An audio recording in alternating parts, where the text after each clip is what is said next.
Nearly 20,000 secondary school teachers walked off the job today after what the Teachers' Union has called an appalling pay offer from the government. And the Public Service Commissioner has said this afternoon that the government will revise its pay offer. Protests were held nationwide, with the PPTA warning more strikes are on the way if no deal is reached. And unions are worried it won't just be their pay on the line, but their right to strike itself. Senior reporter Juliet Speedy has the story. Hundreds of teachers today traded classrooms for cold streets around the country.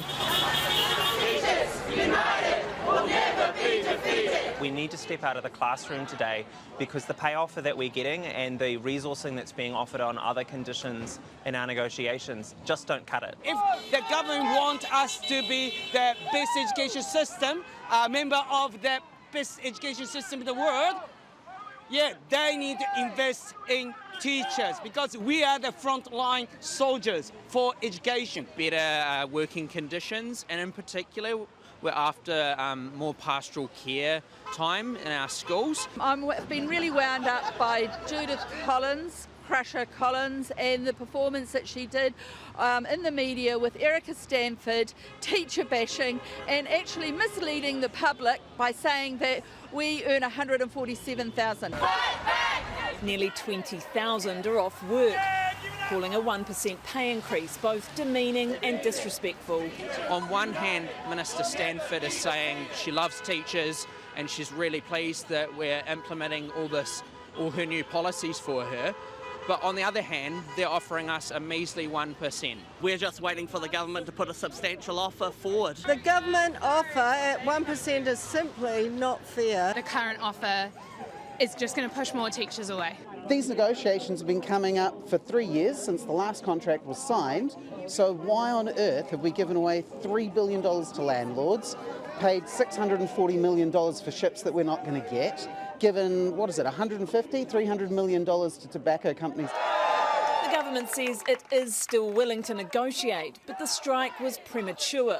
The bargaining seats were barely warm by the time they decided to go on their strike.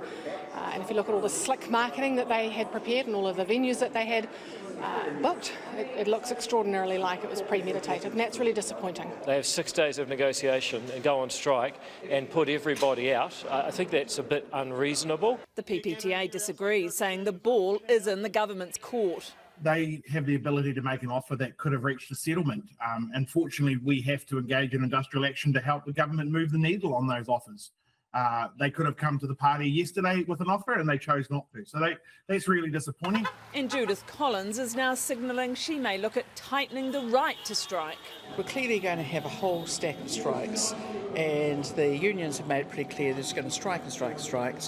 So we might as well have a look to see what are the best outcomes that we can achieve for New Zealanders. The government should get back around the bargaining table with a better offer for teachers. Teachers saying we don't want to go backwards, we don't want to have our pay cut in real terms, is not unreasonable. If no progress is made in negotiations between the government and the union following today's strikes, further rolling strikes are planned for individual high school year groups, starting next month. Teachers united will never be defeated. For now, the homework is still unfinished on both sides.